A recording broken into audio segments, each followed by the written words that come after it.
Can you believe the only Tech N9ne anything I have on vinyl is the single with the Wake Up show he did that also has his first collab with Eminem technically, because he's on there along with Chino XL. But it was like, I found this and I knew I was going to do this video and it had to be in the background because I knew I wasn't going to find anything else that I'd want to add to the collection. Honestly. Hello world of YouTube and welcome to another reformatted discography review. I knew if I was going to start bringing them back for a little while amongst this pocket season of discography reviews, I should do one of the rap ones first of all, and one that I knew would be a large undertaking because it is Kansas City rap icon Tech N9ne, a rapper that I used to listen to a lot more than I do now. I've definitely, while I still review his new records every time they come out, it's always with begruntled intrigue because I just haven't loved a record of his in a while. However, to make this the ultimate Tech N9ne excursion, I decided to do something different. So I've been doing a lot of listening to Tech N9ne so that no stone is left unturned as to my opinion on Tech's music. Like I said in the intro, I've been a Tech fan for a while, but my interest has waned in intensity throughout my tenure as a fan of his. When I got into him in middle school, I was really into his shit, really through high school and some early college, but I kind of fell off when he started just dropping so much shit in the 2010s. He just kept dropping records, and I'd listen, but it just wasn't hitting the same. And I think it's because dude was just doing so much shit, which doesn't necessarily hurt some rappers. You know, some rappers will drop some wild amounts of shit, but Tech, given his style or his idiosyncratic writing, I think Tech still writes songs every now and again that are alright, but I think that even comparatively just in quality, he's done stuff that's just been better. And today I'm going to be ranking not just his regular studio output with some oddities like the mixtape and Celsius and his EPs as I would do in this DX style ranking, but I'm also going to be doing his Collabos series, which had served a handful of purposes throughout its existence, and it was an interesting offshoot from Tech's artistry to, again, serve different functions, from F to S, starting from worst to best.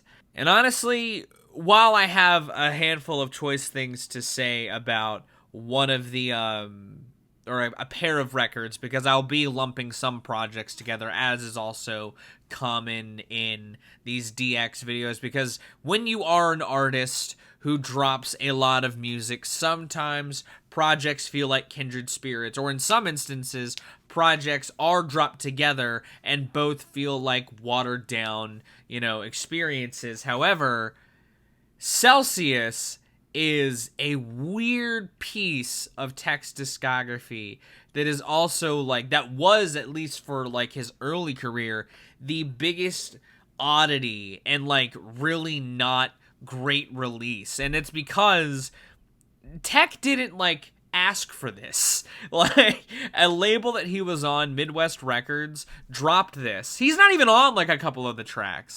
And this is the send-off to his Don Juan collaborative, heavy collaborative tinged G-Funk inspired era that embodied a lot of his early work. I mean, fuck, he worked with Roger Troutman on one of his records. He was really into that scene that was developing in the West and put his own spin on it. And while Celsius has some tracks that are okay, the fact that they gave a remake of the 57 Road Dogg Street Villains track Boss Dogs on this and had them do the remake is kind of hilarious, but it's an okay track. It's nothing, incredible. And I can tell Ride With Me is trying to make a pop leaning single and not necessarily falling apart, but not necessarily creating a classic in the genre. A lot of the lyrics mostly are what bogged this record down, though. You can tell these are tracks that weren't really meant to be released. A lot of them are leaning in one direction. These are the tracks that Tech just wrote to get some frustrations out. A lot of them sexually driven. He was horny on a lot of these tracks in a really just cringy way, which a lot of Tech's faults lie in that, and it's kind of interesting that even early on he had moments of kind of really just writing some bars that just... The production as well also just has that unfinished edge that holds back some of the tracks, like the pop-leaning Ride With Me, from going that extra step, which is kind of hilarious given the complaints I'll have about the other albums that I'll put in the F tier. But Celsius has always been kind of like an interesting oddity in Tech's career, and feels like the send-off to this era that shouldn't have been, because some of the stuff Tech did in the G-Funk adapted stuff I think is alright, and when it shines bright, and Celsius is just all of the dull moments cranked up to infinity. It's not a project I don't think anybody should ever listen to from Tech. It's one that I'm sure a lot of old Tech fans have spun out of morbid curiosity, and some may like it more than me, but I just have always found it kind of to be one of the more boring slices, and also just kind of just rougher slices of Tech's discography for the longest time. That was until 2017, when the Collabo series had its floundering out with the Dominion and the Strange Rain twofer that have some interesting ideas and also just some kind of interesting moments that one could read into when it came to like the switch up in the label that happened post these albums release.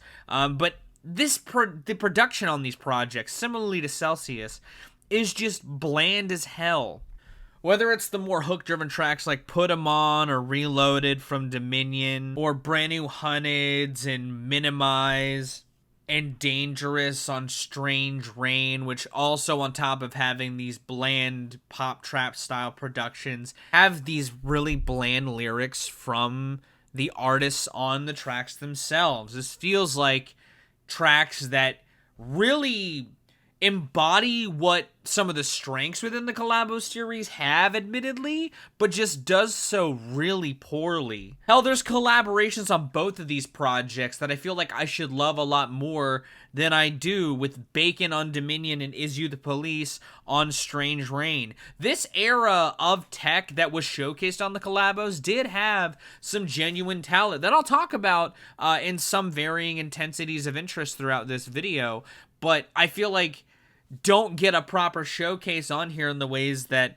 they should, or at least are put behind stuff that I don't think is well put together. Like, the beat on Is You the Police is fine, I guess, but the hook I think is really lazy.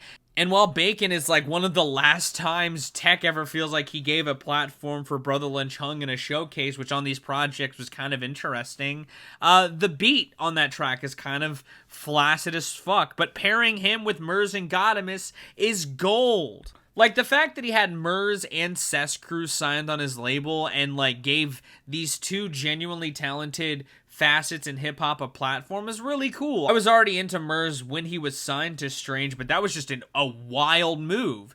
But he got me into Cess Crew, and I'll admit, I kind of like Cess Crew a bit more than Tech N9ne, and it's a shame that they aren't a thing anymore. But their showcase on here, while nice to see, just doesn't have anything interesting going on underneath it, and it makes everything kind of have this bland feel to it. And while, yeah, there's still, again, similarly to Celsius, some tracks I don't think are terrible, that's kind of the best outcome of this scattershot bulk release style that Tech was doing with the Collabos projects. You know, I like the beat on Let's Link, I'm not gonna lie, and Big Scoop is okay on there. And hilariously enough, I think Price is going up after that feels like a 2-week notice to Tech from Mayday, but is like a solid enough track. I like Mayday as well, and I got into them through Tech, oddly enough. You know, while I think Whatever You Want's use of, like, acoustic guitar is super fucking bland, I like the overall composition of Fish and a Pita. I think that the production on that is one of the more solid spins. Sure, it's still kind of a bland adjacent use of a band setup. That bass is decent. Admittedly, while that is another of the pantheon of catchphrase style rap tracks that Tech pens a la like an E40, it kind of is better than a lot of what he was trying to do with catchphrase rap during that time and even since, and is a nice cast off to him and Chris doing that shit like they did during the Absolute Power era a lot better. And it at least pulls me out of the mediocrity for just a little glimmer into something a little bit better. I really don't like these projects. I think that they're, similarly to Celsius, sort of a cast-off, a floundering out of a solid idea that Tech had cooking that he just kind of used a bit too much throughout the 2010s, and this is sort of the worst byproducts of that. But that's going to kind of cap off the F tier. Yes, I'll have a lot of negative things to say and a lot of honestly meddling things to say about Tech's output as a whole. Because the truth is, while being prolific can bog down your music with some really bad shit, ultimately it washes it out with some more mediocre tinge shit. However, in the E tier, I'm going to be pivoting into some odd deviations that Tech decided to experiment with in a couple of choice instances throughout his discography. Most recently with the Blight EP with Hush, a project that sees Tech coming together with Hush, a sort of seemingly producer who does like throaty, screamy raps to get like a screamo vibe into his electronic music. And the two kind of feel like they're cut from a similar cloth, stylistically speaking. Tex feels like he would fit this glove really well, given especially where some of his sonic palette has sat in recent years. But I'll be honest, I don't think that this thing comes together in any way that I feel like is super incredible. I think that it's honestly like, I think that the production is really choice, but Tech's brand of like hook spinning for this just isn't really good. Noise Baby, Hush carries that song, while Tech gets to chop it up into the buildup of Wear You Down. I don't think like that happens quite enough on the project as a whole. Some of the production idea, a lot of the beat drops are really solid. I just think that it's like a marriage that doesn't quite work, and its saving grace is that it's only 21 minutes in length. You know, Smiley is a moment where Tech actually gets to ride a beat pretty well, but when Hush's vocals come in, it kind of pushes the track into a direction that it doesn't land in gracefully. I don't know, it's a clumsy project in pockets, and I feel like if it were any longer than it actually is, it would have ended up in the F tier. Similarly so, another project that saw Tech experimenting in a realm that made sense for him, but just kind of made some really cringy shit in that case, is Therapy. Ross Robinson, great producer, legendary producer, and I think that him working with Tech makes a lot of sense given some of the circles that Tech was swimming in the 2010s. He was working with dudes like Corey Taylor, Jonathan Davis, and Chino Moreno. And while I like the production of this, because I like Ross Robinson's brand of production when he utilizes that sound well, Tech writes some really rough shit on here, man. His attempt at like a song for the youths that would like this brand of metal music on Public School rivals Back to School by the Deftones as some of the worst shit for the genre. Hiccup is his take on like a Skin Dread jam, and it just doesn't sound good from Tech N9ne. ILL is like the same level of Celsius as far as cringe goes. It's just not good in my opinion, man. I like Head Now, and it's because I like Mayday, and they kind of spice up most of the things that they work on. I'll have a lot of positive things to say about Mayday in this video, because I think that they are a good group.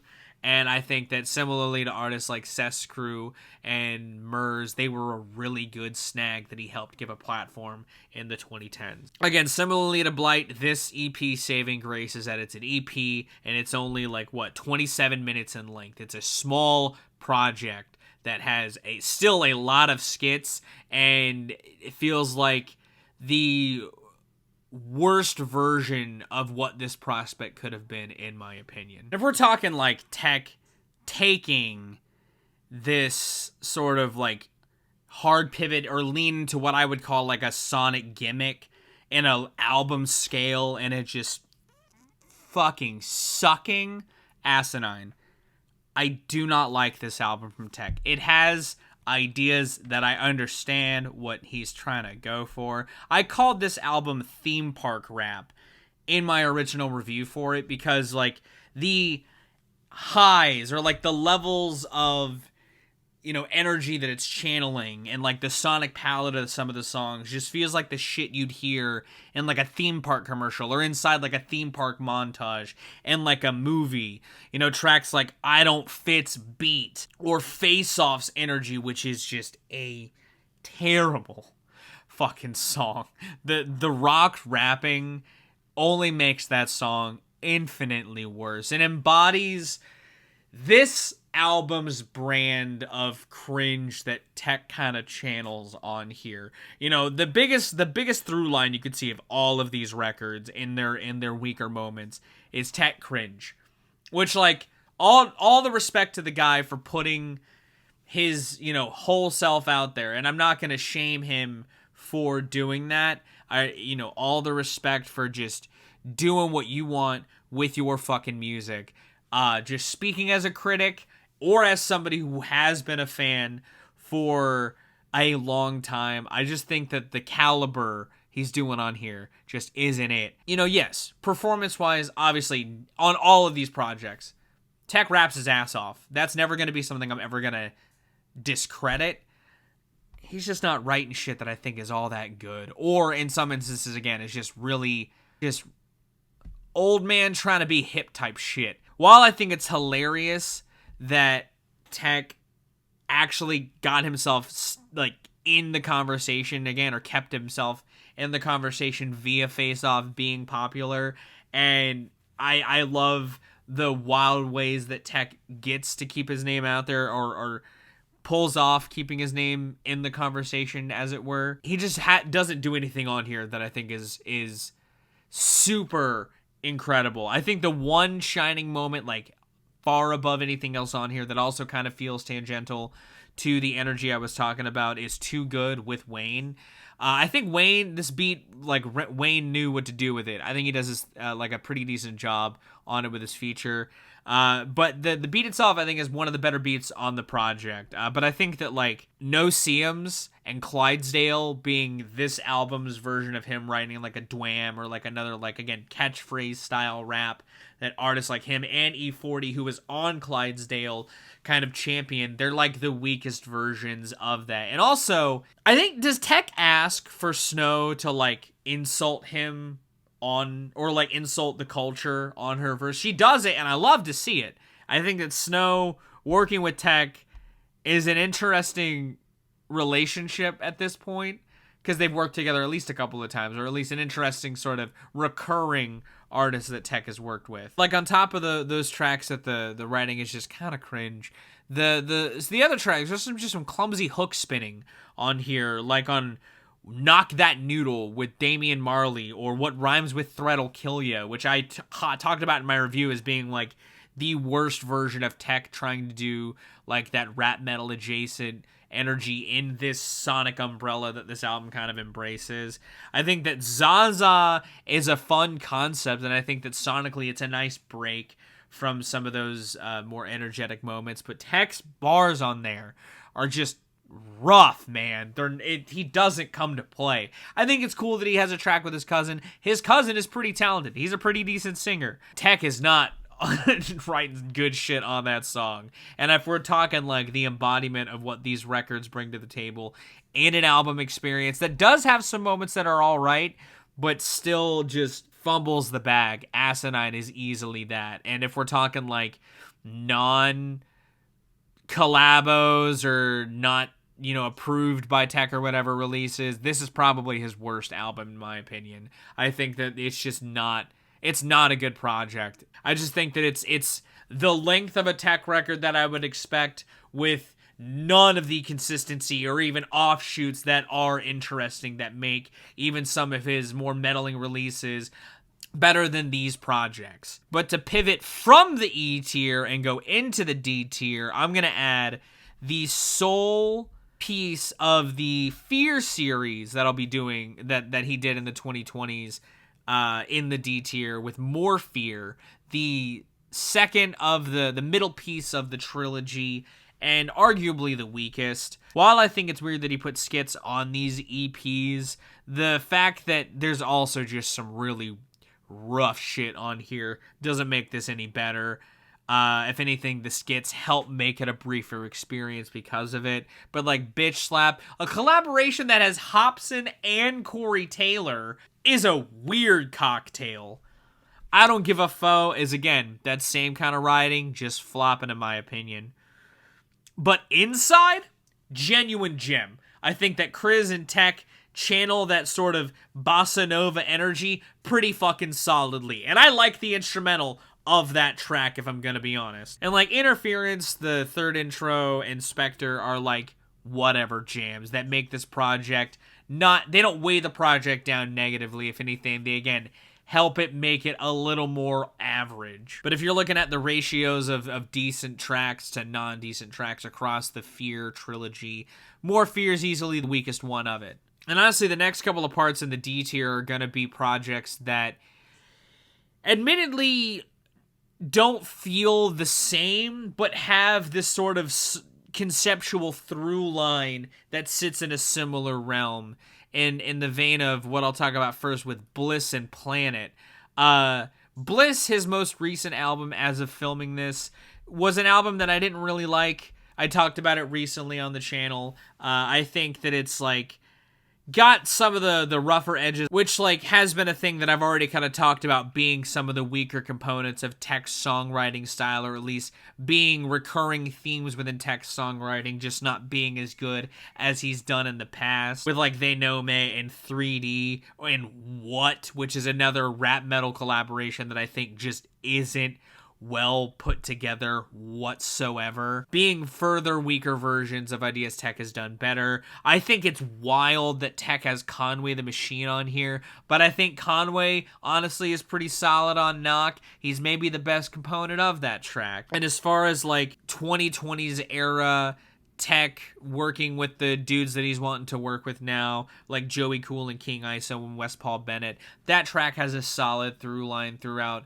the idea of West Paul Bennett that I don't think is terrible. And the beat is solid, if not kind of bland. Metamorph is kind of a stretchy way to do some wordplay hook. It is very in line with Yubi, who I also think fits that type of beat well. And the production on that track is pretty fucking solid. I just think that this like Party in the Sky through line is not really utilized all that well and is honestly kind of boring. While I like the idea of Tech making his concerts feel like an escape in the clouds with Bliss, it just doesn't leave much of an impression that it's a concert that I really want to hang around at. It just seems kind of like a boring time. Which is funny because that cosmic scale also feels kind of floundered on Planet. The big difference between Planet and Bliss is that it sort of adorns the same pacing as a record like The Storm or KOD, where it tries to like thematically pace the project. There are some moments within there that I think shine above everything that's below this, but I think because the music on here is sort of the same level of like mediocre as some of the pockets of this, it's at least better produced, and the moments where it does shine and tap into those moods, it does so very well. I love the energy that Fresh Out kicks the album off on. I think that Tech and Swisher Sleep chop it up on that beat really well. I like the throwback energy on Don't Nobody Want None, even if I think the hook is that same level of like somewhat clumsy that he's done throughout his 2020s era especially. Brightfall is a decent, grand, darker tinge song mood-wise that I think taps into like an energy that Tech used to sort of champion a lot more heavily. And even if I think some of the storytelling on here is kind of just hard to sit through as a Tech fan, given it fits the same MO of him just talking about his come-up, I like tapping in, and I think that as far as like, again, collaborating with a lot more of the artists that he still works with now, with Darian Saffron and Joey Cool, it's a solid enough collaboration, better than some of the other ones on here, because this is in the D tier While I'm talking all this solid shit, there's some stuff on here that just isn't good. Again, it's kind of bland. You know, I think the Habanero, while, again, a good energetic opener, I think Habanero is just kind of a corny hook. I also think that the hook on No Reason is just a really boring kind of bland. I also kind of wish How I'm Feeling was a little better. I like that it's not a Snow the Product verse where she feels like she's kind of clapping back at Tech for asking her to be on a song like that. But I don't think that the other components of the track are really all that entertaining. When one of the early redacteds I did was that Tech N9ne one, I pulled very little from Planet for a reason. It's got highs, but even some of its highs didn't end up on there because when you're looking at the caliber of what Tech was writing around the era that this was coming out, it was just by the by feeling all kind of played out and bogged down by this point. It felt like he was just sort of rapping in circles, and it made for a very uninteresting spin. But again, it's an instance where that scattershot everything but the kitchen sink track listing landed some good moments more so than these. It just still didn't land nearly as much as any of these. Now, to round out the D tier, I'm going to talk about an album that looks down upon itself in a way that Tech would inadvertently prove wrong by making the worst. It is not the worst album in Tech's catalog, as you can see by my ranking, at least in my opinion. I like that the project opens with what was a live staple at the time for him, Stamina. I don't know if it is now. I don't really see much Tech live footage nowadays, but back in the day I know that it was a staple in his set. It's got Planet Rock 2K's more laid-back, funk-driven version, which I think if we're talking like the G-Funk inspiration really being done well, that's a good instance of it. And I think doubling down on showcasing how one of his gimmicks is that he is just a fast-ass rapper. Why Tech N9ne is another good but more mood-driven interlude that I think adds to the atmosphere of the project pretty well, especially given, like, They're Gonna Laugh at You has the Carrie movie sampled in its hook to double down on more of like a horror-adjacent atmosphere, to lean into the face paint aesthetic that he was rocking in his early career. I think a lot of that's charming, and I think a lot of that's all right. But as a whole, this record, and a lot of Tech's early era, kind of falls victim to what I would argue is some of the wildest sequencing to a rap album. He captures this mood throughout a project, but I just hate the way his early albums are paced. And there's some tracks on here that I think go on for just a little too long, like Get Blowed. That track doesn't need to be 6.5 minutes long, man. And Trauma After Stamina is kind of a decent hook-driven song that I think utilizes that G-Funk inspiration pretty fucking well. This is one of those instances where it skirts the line of being a C record because its highs are pretty solid. I just think that by the by, similarly to Bliss and Planet, that sort of scattershot approach is at some of its messiest on here. And while it has tracks that I do like on here, his sophomore outing, and while not necessarily a sophomore slump, is an example of his approach in album construction being a little on the sloppy side. It introduces some ideas into his artistry that he would still kind of tap into to this day. His debut, Calm Before the Storm, isn't much better than the worst, but it's at least a better cobbling together of ideas that I think have a decent flow with a better hit ratio, if only ever so slightly. You know, while I do enjoy the laid-back G-Funk inspired Planet Rock 2K on The Worst, the club mix on Calm Before the Storm at least starts the record off with a pretty good energy that has some fun sample play in it. While a majority of the album doesn't necessarily channel that same energy and more leans heavy into that G-Funk influence with like some more Don Juan collaborations coming together on Mizzy Gets Busy, which is a solid enough laid-back jam. Gets further explored really well on Questions, which was kind of one of the bigger Tech N9ne songs back in the day. Mitch Bade's also on here, which was arguably Tech's most known song for a decent amount of time and throughout his early career, both of which are pretty damn good songs. The beat on Questions is smooth as fuck, and it accents Tech's chopper flow fantastically. This album puts that funk in G-Funk with that bass on Bitch Sickness. This album is solid. It's honestly a decent start for Tech. And I think that if you're into like G-Funk inspired hip-hop and you've never listened to early Tech N9ne, throw on Calm Before the Storm. It's got some solid ideas, if not being a little too long in the tooth, which is something that could be said of pretty much any of these Tech N9ne releases, in my opinion. When it hits, it hits. Some of its writing is still just a little rough. Like on Flipside, his version of like a sex jam on there, not really my favorite. It's easily the first more solid than not album I'll talk about in this video. So when looking at the albums I had arranged, it looked like something was missing, and it was. Again, to leave no stone unturned, I'm also going to talk about the collection of B-sides and scraps from the Absolute Power / pre-Absolute Power era, in some instances,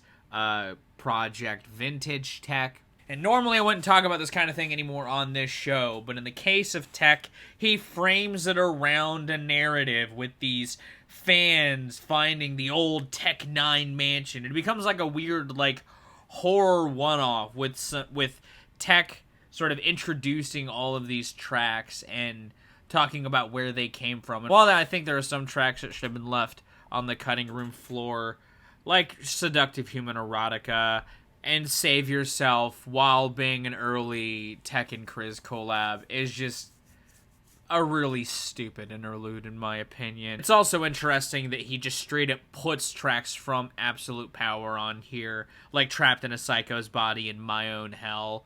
Mitch Bade also crops back up on here to like be a send-off to this, which is cool if he didn't already do that on his debut album as a shtick. I also like the remix of I'ma Play As on here. I don't think it's as good as the original, but it's a solid different version. And I've always liked the Grinch as a bonus track from that era. It's not a bad track. I can understand why it was left off. All in all, this is a weird collection that Tech decided to create a thematic around that I think is an interesting concept for an artist to do, but the selection of tracks is just bizarre, given it was supposed to be like a collection but also having album cuts. I don't know. I'm putting it in the C tier though. I am glad I realized it now, but I'm putting it in the C tier because the tracks are solid. The framework around it is pretty interesting. It's just weird some of the cuts that did also end up on here. While I'm hanging out in the C tier and like projects of text that are solid if not a little bland, enter the other components of the Fear saga. I'll go ahead and put up there. This is what Tech started the 2020s off with, and while it definitely captures Tech's old style, like his KOD era darkness, and like injects some of the more modern, newer collaborators into that style pretty gracefully, while also having some cool collaborations in the mix, like Flatbush Zombies on Look What I Did. He did a song with them that I also think was just a wild happenstance, but it's cool to see him give them a little collab love on one of his projects. You guys know I love Flatbush Zombies. And honestly, one of the things I've thought about doing while I'm mentioning Fear Exodus is making a redacted, filling in Interfere with some of the highlights on here. Like, I think is a pretty solid posse cut that should have definitely been on Interfere proper. That sort of leans into that blending of Tech's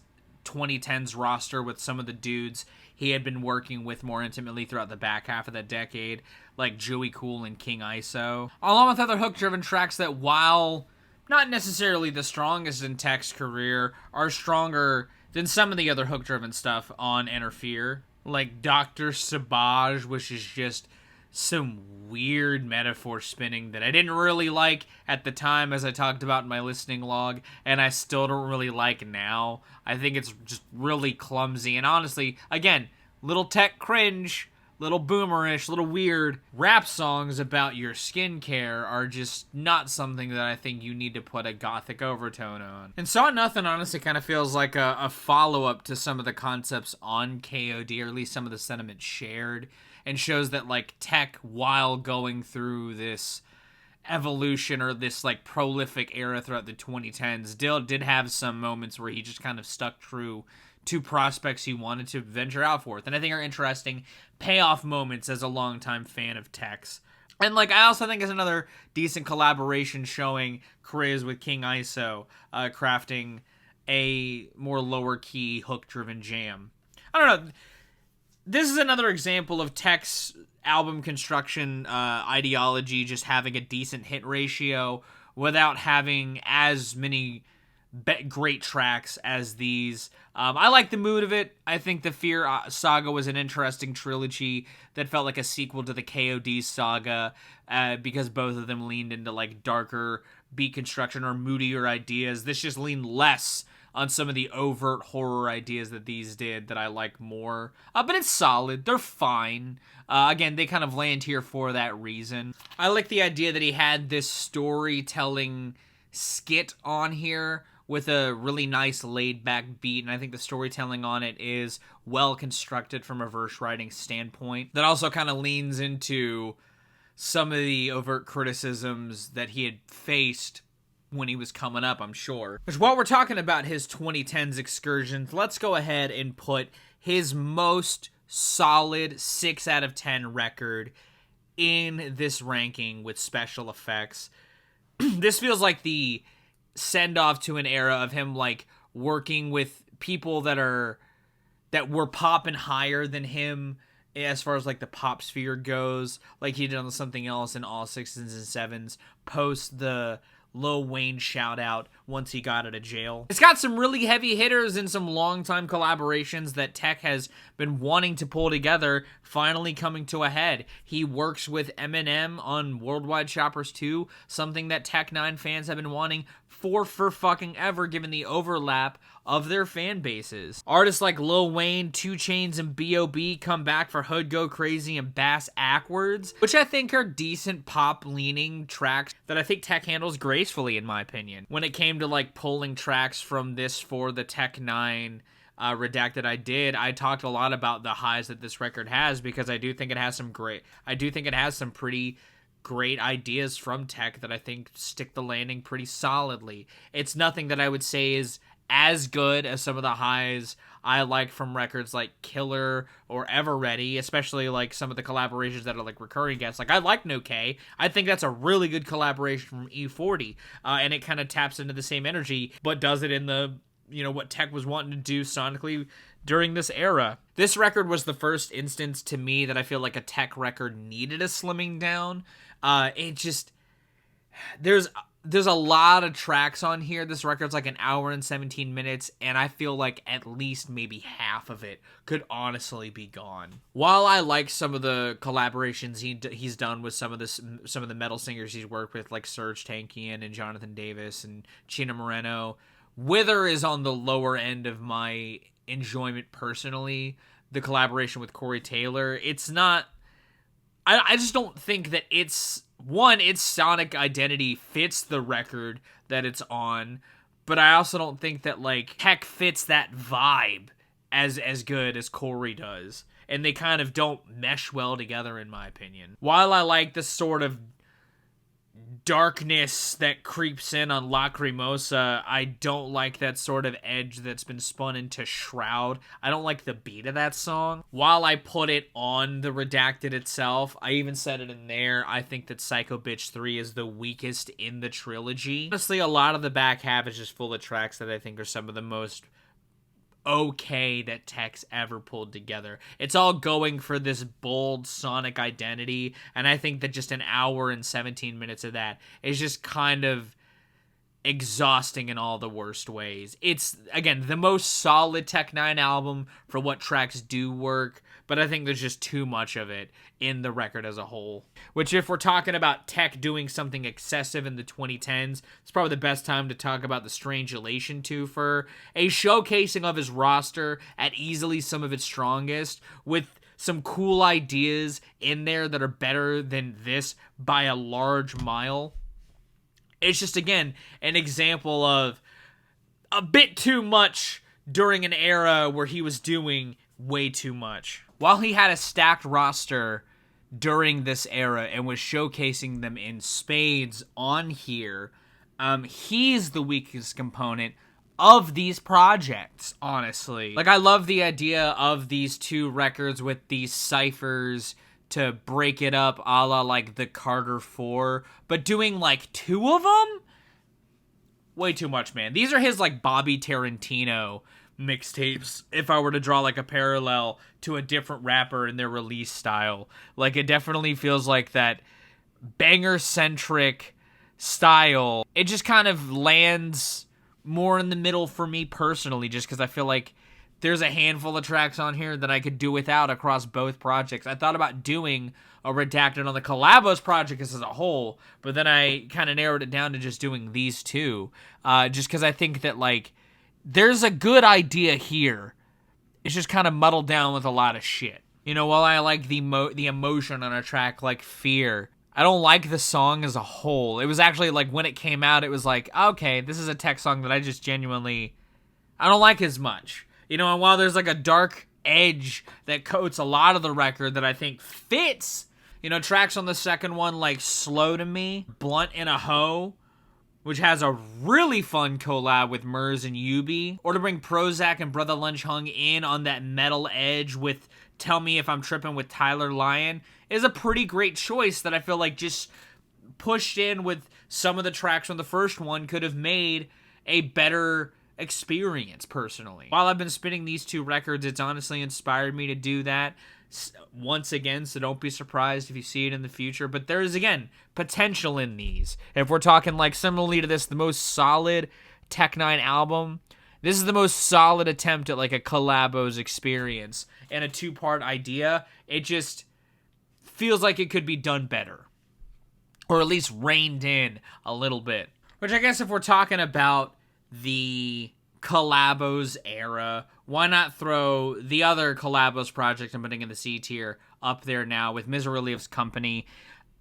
A introduction to this branch that makes sense with the Strange Elation, you know, twofer coming down the line, but initially kind of just felt like an oddity, because, like, this more feels like Tech putting more of his Kansas City guys up on his platform in a tangential sort of way, and bringing some decent tracks to the table that embody sort of the spirit of the Ever Ready era, but in a different way. Like, while Big Scoob was on Calm Before the Storm, he was signed to Strange after this and given him his own introduction song as a legend in the game with a self-titled track is a great piece. The first Midwest Choppers is on here, and honestly, I really fucking like the first Midwest Choppers. The beat on Gangsta Shap fucking rumbles so well. And I think that as far as being one of those, like, absolute power era Tech Cut and Kriz tracks, it's a solid one at that. My problems with this more fall in line with the problems I feel like are, like, the worst in Planet. It's got a better hit ratio than those records, but the tracks that shine don't quite hit the highs that of the records that I put above it. I even think that, like, these records kind of have some more highs that hit higher than this, but the lows on these just kind of weigh them down. Honestly, out of all of his records, this feels the most like a mixtape, if that makes any sense. Like, the style, the pacing, and production kind of rivals the same pacing and style as Bad Season. It's just got more of a lean on what the Collabo series embodies eventually, but introduces it in a genesis that I think is solid, if not a little lackluster in pockets. The way he kind of experiments with that metal edge again on the Paseo with a more hook-driven track is a pretty solid closer. While I've kind of abandoned talking about sort of getting into Tech N9ne and have more just kind of talked about my opinion on the projects, a lot of this C tier have been points of morbid curiosity. These are all cherry-picking experiences / just straight-up avoids, and I can argue some of these fall into the cherry-picking category, especially given how, again, bogged down Tech N9ne records can feel. But as far as, again, having a more solid hit ratio, this is the beginning of that sort of the Tech N9ne album construction ideology paying off in a more net positive fashion. It's still not quite there, but it's teetering on that point, in my opinion. But to close out the C tier, I'm going to go back to an EP and do an EP that I reviewed back when it came out and still think is a decent slice of Tech's discography. If not bringing anything super mind-blowing to the table, it's at least short, because it's only like a 27-minute little baby project with some skits sprinkled throughout. It's got an 816 Boys cut for those that were a fan of that shtick still from Psychology 101. It's got Tech doing tech isms like EBA being an acronym for Evil Brain Angel Heart, and leaning into the sonic palette that he was toying with on something else, and not necessarily fumbling the bag on it wholly. Irregular, I still think, is kind of an awkward version of a catchphrase rap style tune. And Don't Tweet This just kind of feels like a weird track as a whole lyrically. I think that it's honestly kind of borderline Tech cringe. A Real One is a solid enough cut, and I think, again, similarly to these EPs, its length is its detriment, because I don't know where else Tech could have explored on here that he didn't do better around this era. It's very much the more fear of its era, in my opinion, and it's the weakest component of its era. It's fine. It's nothing like mind-blowing. It's a point that you could get to if you liked the 2012 era of Tech N9ne. I think I hyped it up more when it came out, but really looking back, it's nothing that's like super incredible. It's just kind of a nice little bite-sized Tech project that's solid enough. But to pivot into the B tier while keeping with this era, Clusterfuck is an interesting point of discussion in Tech's discography for a couple of reasons. One, because it's a moment where Tech and I kind of crossed airwaves. My review of this got put on one of his blogs, probably by somebody on his team, and it led to me getting justifiably roasted by pockets of his community. While I didn't hate this project, and I still don't really hate it, it's got some components that I think kind of have aged not the best as far as like some of the production ideas, like on Blur. You know, the acronym writing that's on both of these projects, I just don't think has aged as well. I enjoy the sentiment of the title track Clusterfuck. It's why I put it in my my Tech N9ne redact that I did early on in the show. And I like the sort of something that Tech does a couple of times throughout his career by taking a line of a song and make it the hook of a different song, like in the case of Ugly Duckling. I think that that's a pretty solid track still. And again, as far as like its length being its best detriment, Clusterfuck is a great example of that. If we're talking like teetering on the line of B and C, Clusterfuck is absolutely the epitome of that.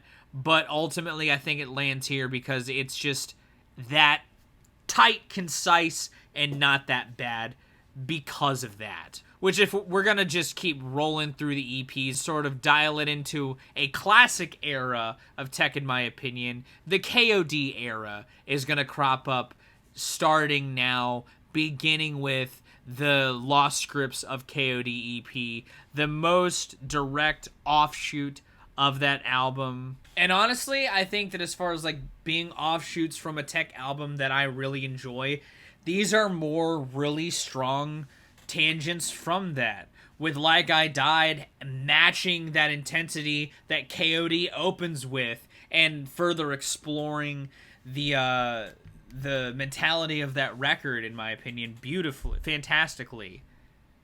And Last Sad Song bookends that just as bleakly, with its whole portion being more dramatic gravitas ballad-esque style, with a great pairing of him and Chris. And Painkiller leans into that bleakness just as well, in my opinion. Really, I think that the other two tracks on the EP are maybe the weakest points, Stress Relief and Double Lunita. Stress Relief's hook is very in line with the hook writing on KOD. It definitely feels like a track that was on the cutting room floor for a reason. And Double Lunita's storytelling, while having this like fun James Bond-esque twist, is just not something that I think is as good as the rest of the EP. It's a solid little batch of offshoots, again, like Clusterfuck, and is a nice direct tangent from an album that you'll hear me praise a lot when I talk about it in this video. And equally so, I think Seepage is a great tangent from the KOD era in a little more of an extended way, while leaning more into the darker gothic ideas more overtly. I feel like its use of the KOD structure is probably the sloppiest out of the era. Its anger is angry, I guess. Asshole more has a laxative swagger that I think is good. I like the track Asshole. I think it's a great collab with Kriz and Scoob. And I love Alucard for being this, like, very just Halloween rap style jam that I know Tech can write well and does so there. The whole portion on here and Bite Me are probably the weaker components of this comparatively to Lost Scripts, Boiling Point, and KOD itself. But Trippin' Comin' is still a decent track. Bite Me is a moment that I think is done better on KOD, but sort of brings back an idea of cunnilingus or rough sex in a more horrified fashion. But again, it's kind of done better on KOD, or at least this maybe acts as the snapshot into that moment with its interlude style. But I don't know. It feels kind of purposeless ultimately, in my opinion, but it doesn't bog down the EP as a whole, because again, it's only 17 minutes and some change. It's probably the lightest release in here, and it's like a decent snapshot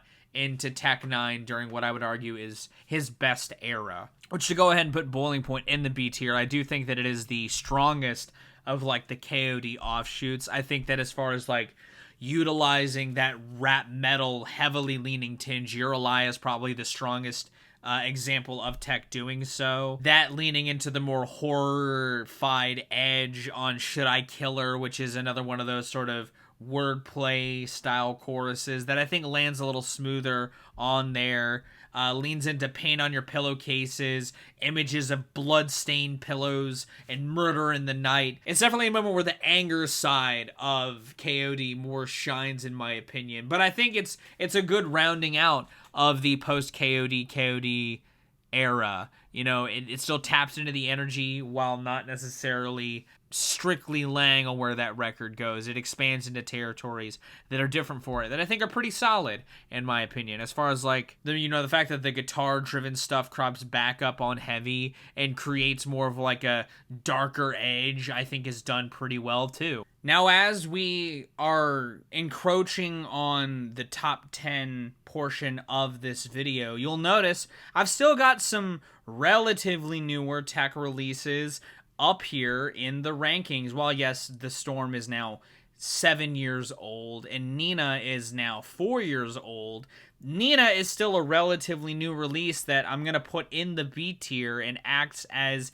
a solid modernization of some of the energy and sort of just style in flow and presentation that he was doing on records like Absolute Power. It's very personality driven in the same way, which you could argue Tech has been trying to do throughout pockets of his discography prior to this, but this just really gets that ratio down pat. I like Lord of Weird, the opener on here, and I think that it sort of brings that strange side of Tech that he definitely makes in the ways that I've kind of labeled as Tech cringe without hitting that point, while having the sort of superhero style intro that taps into the same sort of catchphrase adjacent rap with Nina, his nickname based track with its huge ass chorus. The energy on this project is just palpable, and the tracks like Green Lit and Effin' Do It with King ISO and JL and Futuristic and Maze modernize some of those sort of collaborative edges that were on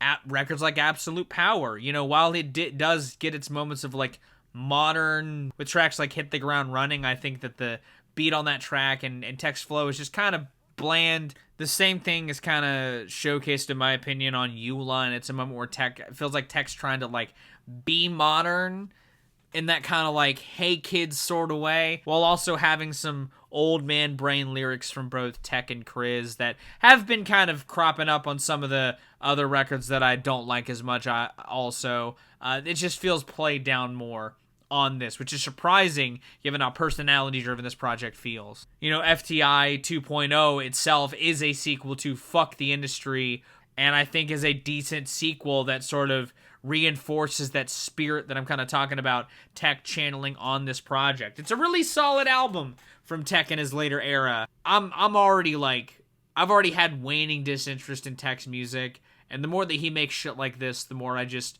tune out of his stuff.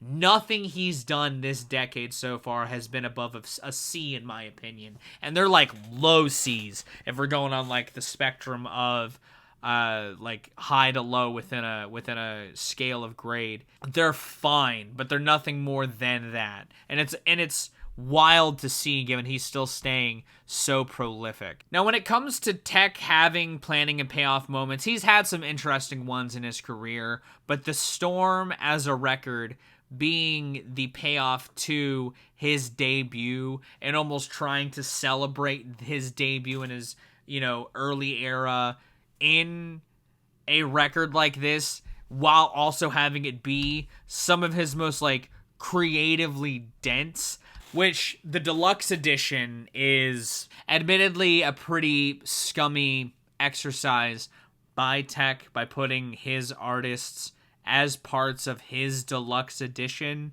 So like still getting extra from his artist's work that he didn't put work in on. I haven't really talked about Tech's like other showcasing or maybe overworking of his artists throughout this very prolific era. Yes, he was putting very talented artists on his platform, but if you look into some of the stuff from those artists, lyrically speaking, they just write from like kind of a tired perspective. And while Tech seemingly wants to just be this dense dropping dude, his other guys, his signees, weren't trying to jive with that.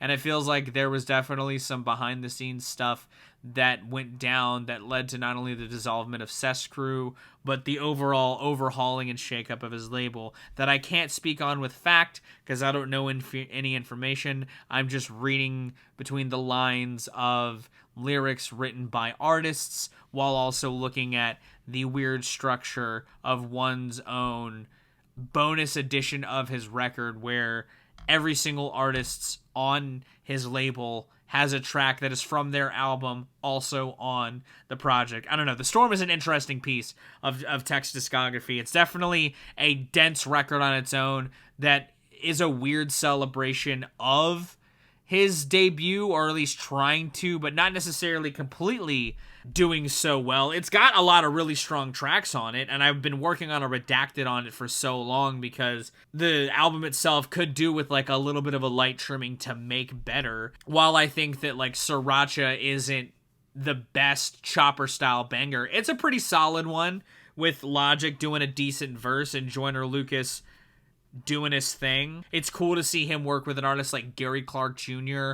on a song like No Gun Control, which has a subject that gets sort of fleshed out even further, followed up by What If It Was Me, a track whose hook was also spun in from a line on a different Tech project. I also think it's cool that he got Boyz II Men to do a weed song on Buddha. And even if Starting to Turn isn't my favorite, it's still not one of my favorite metal Tech collaborations. I do like it more than Wither, and while those both were not on my Tech redacted, I'd probably end up on one for The Storm, because while I think its awkward hook is indicative of other awkward hooks on here, like Get Off Me and some awkward writing like on Wi-Fi, as far as like being the best of some of the worst components, Starting to Turn is at least an example of that.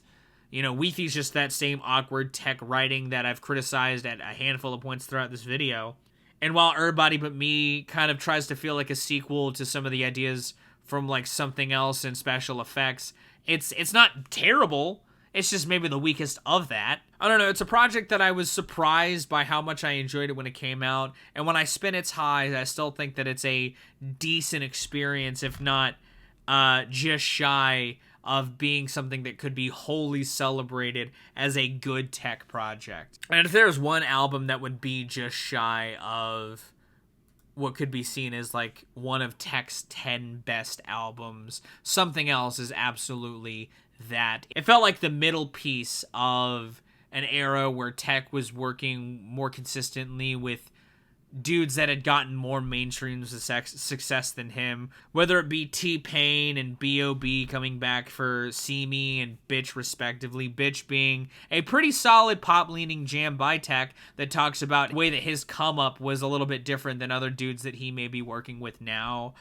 Fragile being another collaboration, a return collaboration with Kendrick post Good Kid, Mad City blow up, which I think delivers one of what I would argue is his strongest features he's ever done. I also like that he works with Crit on That's My Kid, that I think has a well-rounded group of artists like Cut and CeeLo coming in, even if I don't think it's the best CeeLo performance.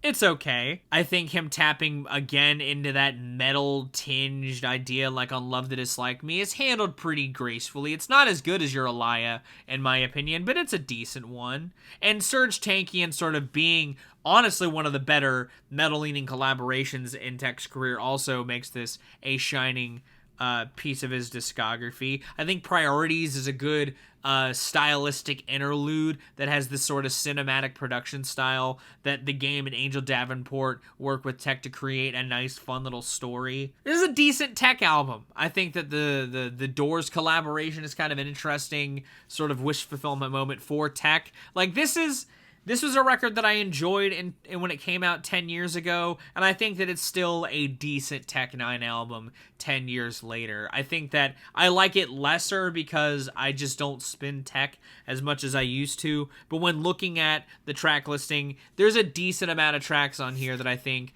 honestly are pretty solid, / have some good ideas at least at their core. And while I think tracks like Meant to Happen and With the BS aren't the strongest collaborations with the artists on those tracks, and tracks like Fortune Force Field feel like Tech at its most idiosyncratic, when this record shines, it's still brighter than anything I've really talked about in this video. Now here we are at the 10th spot in the Tech N9ne album ranking, and when we're talking about using the collabos brand or tangent to act as your own flirtations with pop in a way that also pays tribute to Kansas City in a very Tech N9ne way, the Gates mixed plate is a great example, is a great version of that kind of experiment. I like Gates Mix Plate a lot. I spun it a lot when it came out. When it came to revisiting it for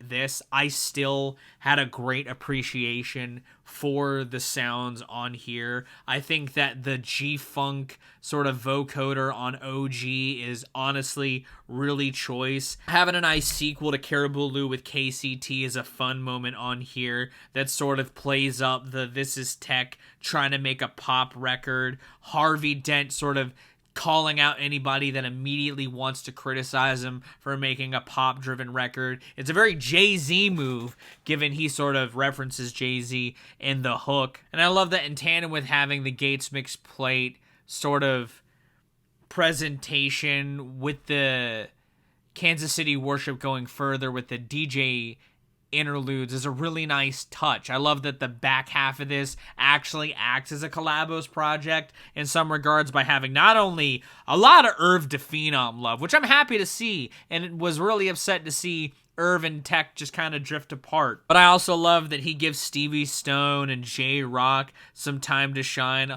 along with having some super late 2000s, early 2010s synth-driven rap tunes really hit that pop tip, but do so pretty fucking well, like on Far Out, Loud, and on Doing It. That is very out there for Tech to tackle, but I think he does so pretty fucking well. Yeah, it's got some tracks that I don't enjoy. Like, I'm all into the 816 Boys sort of meme, but I think Puwawa probably the worst 816 Boys track. And even though I am a gamer, I don't like the Tech N9ne track Gamer. I think that it's not a good analogy spun. It's kind of too, it's surface level, but it's kind of a little too surface level for me. All in all, I feel like if you enjoy 2000s era pop rap, this is your Tech N9ne album. You may not like all of his catalog, but spin the Gates mix plate, because it's an album that's meant to be glossy with a pop sheen, and I think the Tech does so pretty fucking well on here, while living in the spirit of the Collabos projects that was brought out from Misery Loves Company. I like this project a decent amount, and I do think that it may be a little underrated in Tech's catalog, if I'm being honest. Keeping in that sort of like flirtations with the rap mixtape. It's got that kind of 2000s mixtape production, complete with the DJ Woo Kid DJ shoutouts, and being a mostly straightforward, strange music mostly, but again, semi-mainstream flirtatious energy outside of the hook-driven stuff. Dre and Travis Barker work on Hard Liquor, and while also mostly feeling like a sort of tangent to especially Strangeland, by having like Cess Crew on Living Like I'm Dying, and killing the fucking track. Big Scoob, J-Rock, and Cook Calhoun are also on Down for the Block. And similarly to Gates' mixplate, it features some Irv DePhenon love on Something to See and Lick Your Teeth, which, well, Lick Your Teeth is not my favorite song on here. I think Irv DePhenon on Something to See is choice. I think it's interesting that Uber Geek also was just kind of hanging out with Tech N9ne during this era, and I think on No More Music by the Suckers is a hook-driven song that I think works. Ego Trippin' is a great Tech Kriz twosome jam, and Table and Chess Press is a fun little interlude style, smaller song that I think is strong. This album is pretty solid, and I think that similarly to Gates Mixplate is just a fun entry during a fun era that doesn't overstay its welcome. It's one of the slimmer Tech releases, and I'd argue a pretty decent gateway into Tech during an era that I think he shined in, which was the transition from the 2000s into the 2010s, while also being one of his few gateways into more mainstream exposure with collaborations that would happen after this. I don't know. I like this mixtape a lot when it came out. I was happy to see it be such a solid little outing, and I still think that it's a pretty solid little outing that holds up more than other facets of Tech's discography have. But that's gonna round out the B tier. Again, some really solid stuff here. Some entry points if you're into certain brands of hip hop, and some fun gems still in the mix. But as we're getting into these A and S tiers, and we're getting higher up on the top 10, we're going to get some just more consistent records by Tech that do these ideas from these projects better. Case in point, All Sixes and Sevens, which was the first even bigger step into pop collaboration or bigger named collaborations, with some other sort of expansions on ideas from eras prior to this that would get their own proverbial expansions. You know, you still got the Tech N9ne-isms and the strange music worship shown in full display, with like the Technicians anthem being on here, along with He's a Mental Giant being just a Tech N9ne-ass Tech N9ne song that I think is electrifying still, with some of those moodier ideas on So Lonely kind of being expansions from the KOD era, and Love Me Tomorrow having Scoob and Kriz come together in a cool collaboration. It also has just some bigger flirtations with Snoop on Pornographic. Wayne comes in on Fuck Food with T-Pain. You got the Worldwide Choppers track, which had Yellow Wolf coming in while he was on the rise, Busta Rhymes coming in, and Twista. Worldwide Choppers was on my favorite cipher cuts list, and I still think that it's a really strong cipher that has some fun international love shown as well, and just feels like a global rap track in the best way. It was also one of the first introductions I had to Kendrick Lamar on I Love Music, which had Kendrick Lamar and Uber Geek together on a Tech N9ne song. Just Fun collaborations across the board. I like the track with Chino and Moreno that's on here too. It's up there for like one of my favorite metal Tech N9ne collaborations. I like that Snoop and E40 are together on Pornographic. And I like that there's sort of a planting moment on here with Strangeland, the Collabos album that would drop after this and be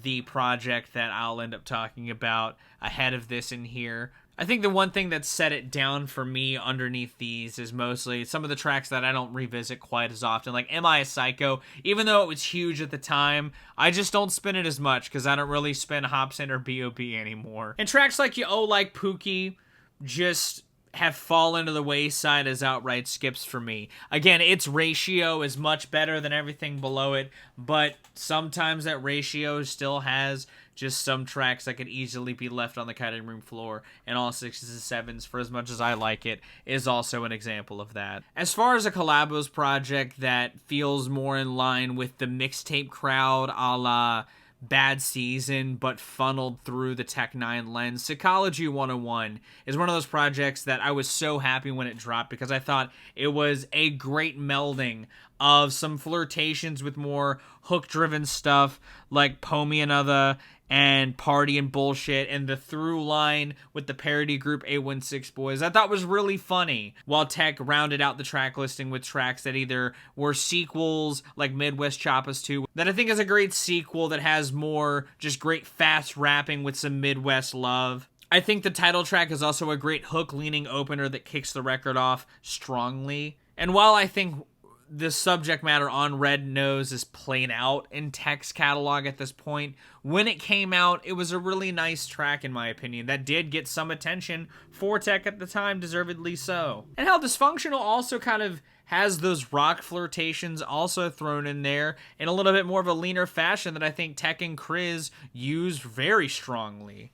This is honestly a decent gateway record into Tech's catalog. If you aren't listening to his stuff that has the people you know on it, this is a decent, slimmer, a la Bad Season, or at least more consistent record in Tech's catalog that has some fun ideas that sort of, again, lean into what parts of the Collabos brand tangent was trying to tap into while trying to stay more Tech N9ne forward. In a nice way. I think that it's done better, as you'll hear me talk about, but I think that this is a decent flirtation with that concept, in my opinion, that I think holds up more than doesn't. But as far as a record that should fall apart, in my opinion, just given like Tech doing multiple projects under the same banner, as is seen throughout this list, has not been strong. But Killer is such a strong outing by Tech. Does the double album shtick pretty well with a strong therapy sort of narrative carried throughout the project. You know, it was a concept that I talked about in the Brother Lynch Hung Strange trilogy not coming together as strongly. It's because this, like, I think does a pretty decent job at having similar flirtations that Psychology 101 was doing with catchier ideas like Everybody Move and Like Yeah and Wheaties all being like pretty hook-driven songs, just with the Tech N9ne pastiche also cranked up to 11. While tracks like Paint a Dark Picture and Psycho Bitch 2 more lean into the darker, more horror-adjacent realms that Tech has flirted with throughout his early career and was doing so very heavily during this time in his career especially. It's even got some like popular dudes on here like Paul Wall on Get the Fuck Outta Here and Ice Cube on Black Boy, two features that I think are pretty strong on here. Too Much as a classic Chris cut and Tech jam that closes out side A super strongly. I also think tracks like Drill Team and 7 Words are great this era of Tech bangers. This album feels like the real expansion and fleshing out on some of his sonic ideas he was flirting with on records like Ever Ready and Absolute Power, but done so in the double album format and leans into that double album format very strongly and very well. Sure, not every track I think is strong. I do think that the first half is a little bit more consistent than the second half. but the second half is still pretty damn good. Throughout the back end of the album, especially, the way that it closes out leans into the gravitas and dramatics very strongly. Sure, I'm not really into the Head PE Cottonmouth Kings collab, but as a whole, I think that this is still a stronger, more consistent landing of an idea that Tech has tried to recreate in some capacity. It's definitely a stepping stone record, or a place that one should get to, especially if they enjoy some of the excursions on records I like more, like Absolute Power or Strangeland and KOD. It's got that with a little more of the edge from Absolute Power on it. I think it's a nice sort of bridging point in his career, and I think it's a pretty solid album, honestly. And to close out the A tier, I'm going to be talking about a record that could be an S record. In fact, it was until I sat down and started to film this section. Because realistically, if I'm looking at Tech's discography and I look at what I'm putting in the S tier, Angelic is a record that is just completely hindered by its weird sequencing. This record has similar problems that I talked about on like The Calm Before the Storm and The Worst. It has a different approach to album structure that has a through line on here, and I think makes that through line makes it stronger than those other earlier records, at least especially more so than like Vintage Tech. But like, it is just a weird cobbling of ideas that I think, by the by, is a really strong batch of songs. But as far as feeling the length of a record in a way that normally one would say is detractory, that I feel like could happen and has happened to me with Angelic in the past. It's got a lot of revered and beloved Tech N9ne jams from the era, and has easily some still classics within his catalog, in my opinion. I mean, it's got the first Psycho Bitch, which blends together the Halloween theme with a really hard beat. Again, acts as a through line that I've already talked about throughout lesser portions of the discography. It leans to this angel and demon aesthetic that he sort of carries throughout other parts of his catalog. Both that I like more and less than this. On the prospects of like Enter Fear, and parts of the reflections that permeate throughout the KOD era, and more so on KOD and Ever Ready.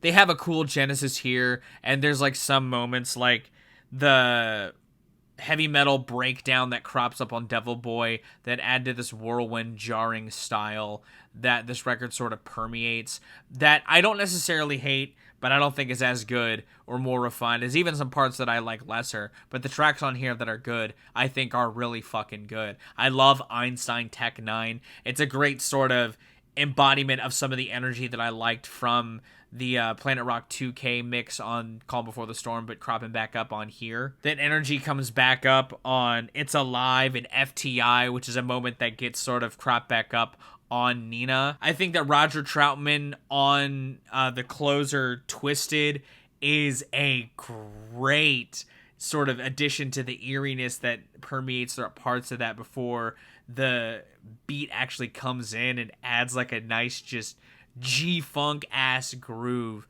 that I think comes together really well. A lot of the emotional moments on here I think are really strong too, like This Ring and Suicide Letters, which is like, it's got that kind of like really personal dark feel to it that Tech definitely leaned into a lot in his early era that I think is at its peak here. Cursed gets into some really strange things too, and the darkness kind of comes through on the moody piano lead on that. Sinister Tech has this sort of dark G-funk inspired beat to it too that embodies this early era but adds to the madness. It's just a really strange record, but it's so fucking strong in my opinion. It's one of the ones that I got early on after I had gotten into them around the Ever Ready Absolute Power era. As a teenager, I always thought it was the weirdest of the records that I had of his at the time, but I still thought it was strong, and I still think it's strong. It, taps into Tech N9ne's style very strongly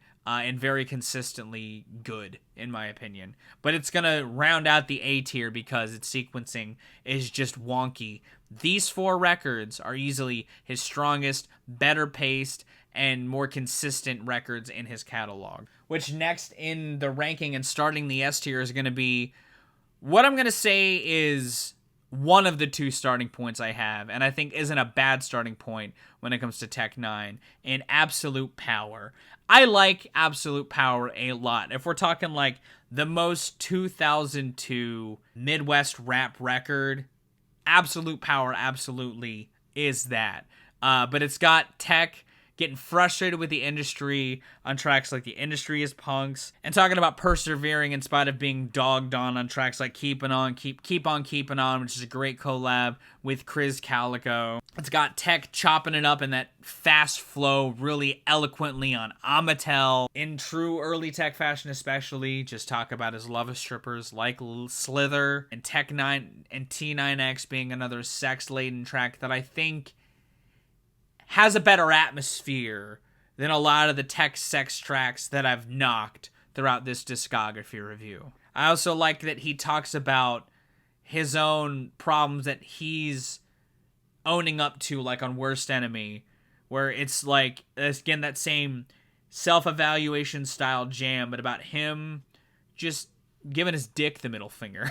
This is a record that I spun a fuck ton when I was in high school. I've always loved the vibe of this record, or at least the production style. It's very early 2000s, but I think it shines in a lot of strong ways. I like some of the collaborations that crop up on here outside of the stuff with Chris Calico. I like that D12 crops up on She Devil. I like the laid back energy on Slacker too. This is just a decently paced record that has a lot of really strong jams that showcase Tech N9ne's personality pretty strongly. Now, to put it in context, an S tier on here, I'm giving Absolute Power like at most an 8 out of 10, which is probably what I'd cap all of these off at. None of these are like my favorite rap albums of all time. I used to consider KOD up there for one of my personal favorites, but the more that I've spun it and the more that I've just continued to branch out my tastes since I started talking about hip-hop on this channel, while I like these albums, I still don't spend them nearly as much as I used to. But in the context of Tech N9ne's discography, as far as being a strong, consistent outing that also plays up some of the shtick that Tech N9ne continues to do to this day, with tracks like Biancas and Beatrices being a fun sort of slang-style jam that I think has the personality that sells it well, with the album closing in a good anthemic fashion, celebrating Tech N9ne, the artist, as he's been so far, with a fun sample flip on I'm a Playa. As a whole, it's the most Tech N9ne album that I've talked about thus far that is the strongest, most consistent batch of tracks. Now, as far as an album being that, while also being the best showcase of his label at that point, Welcome to Strangeland is easily my favorite Collabos project and my third favorite Tech N9ne album as a whole, being a sort of payoff from a moment on all 6s and 7s. Welcome to Strangeland has this through line of Tech N9ne's label and his own like world as it is, that he's portrayed it in music, having a physical embodiment in Strangeland. And it helps that on top of having a decent through line on that, being another expansion from He's a Mental Giant and some of the bars on there in Welcome to Strangeland, the album has this fantastical edge that Tech harnesses very well. There's a narrative style to this project that I think just has a good through line. And I think that, again, as far as being a tight while still kind of beefy rap album, Welcome to Strangeland is that. The average of really solid tracks on here is super fucking strong. I think that Stars is a great opening that is sort of flashy with some fun flow play, with Welcome to Strangeland being a better hook-driven song. I like that Sescrew chops it up well on Unfair, while J-Rock gets to shine on Cocky. Everybody gets their moments that I think are strong. 816 Boys is Bang Out is also one of the better 816 Boys tracks that leans into the joke. I really like what he did on My Favorite with Prozac and Brother Lynch Hung with their own brand of darkness that they add to that. I think Mayday on Retrogression is strong as hell. This is just a really good collection of tracks, man. Slave is a fucking strong Tech Kriz and Cut track that I think also has a strong hook. This album is just really fucking good, and I feel like if I was gonna give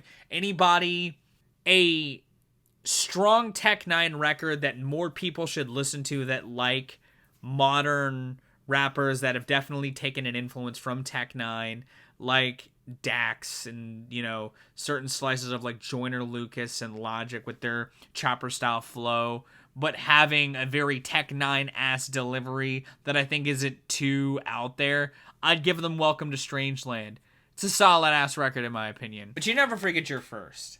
And Ever Ready was like the first Tech album that I ever heard with Absolute Power with my buddy in middle school who, you know, used to listen to like Psychopathic Records and shit.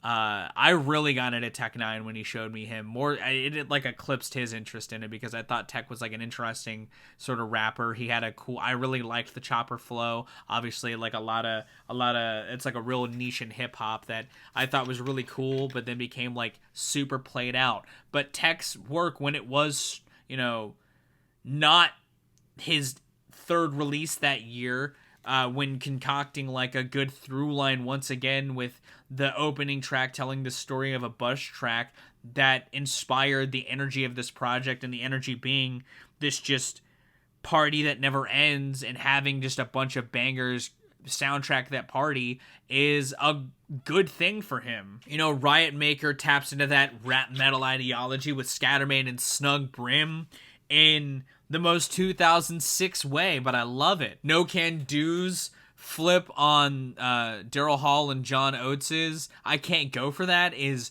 choice. Welcome to the Midwest, one could argue, is the first Midwest chopper song with just Tech and Kriz. Tracks like Night and Day and Bout to Bubble are bangers. Caribou Lou is a classic Tech N9ne song that has gotten its flowers time and time again now. Jellysicle is one of many E40 matchups that I think is tight as hell. I've talked about the sample flip on The Rain from Cowboy Bebop, and I really love that, and I think that it is a sweet song in its own regard that I think is better than other sentiments similar to that I've heard other rappers from the Midwest do. My World is a really cool collaboration that was my entry point into Brother Lynch Hung as an artist, which its intro interlude, The Melancholy Maze, I think is a fun moment on the record too. This record is just another really good entry point into Tech N9ne in my opinion too. I think that if you want like the idea of what Tech N9ne would try to replicate or harness in other facets when it comes to like album construction in a bigger sense, with a sort of thematic through line, Ever Ready is easily one of the better showcases of that without having some of the more direct separation as what occurs in what is the obviously number one favorite album. I like Ever Ready. It's a record that I've spun more times than I can count in my lifetime, and still throw on for nostalgia, as I'll do some of these other two records at this point, especially KOD, which is my number one record. And I used to have this on CD. This is the only Tech N9ne album I've ever bought physically, and I loved it. You know, I think that KOD introduced a, you know, style of album pacing that Tech N9ne would sort of play out in his own eras.